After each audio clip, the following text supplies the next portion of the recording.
আসসালামু আলাইকুম সুপ্রিয় দর্শক বন্ধুরা, আশা করি সবাই ভালো আছেন। প্রিয় বন্ধুরা, আমি আমার মার জন্য সবার কাছে দোয়া চাই। আমার মার বয়স অনেক হয়ে গেছে, 50 কিংবা 52 এরকম হয়ে গেছে।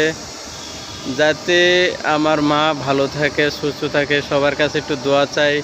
আমার মার স্বপ্ন ছিল আমি একটি বড় দেখে একটি বাড়ি তৈরি করব ইউটিউব থেকে ইনকামের টাকা দিয়ে। প্রিয় বন্ধুরা, সবাই যদি একটু ভালোবাসা দিতেন তাহলে আমার অনেক অনেক উপকার হতো। প্রিয় বন্ধুরা, এটাই চাই, অবশ্যই আপনারা আমার স্বপ্নটা পূরণ করাবেন, আমি আপনাদের কাছে আশাবাদী।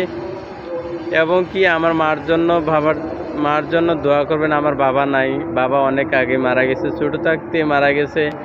বাবার আদর স্নেহ ভালোবাসা বেশি একটা পাই নাই, তারপরও অনুযায়ী যেতটুক পাইছি ততটুক আসলে মনে পড়ে এবং কি অনেক অনেক মনটারে কাঁদায়। সবাই ভালো থাকবেন, সুস্থ থাকবেন।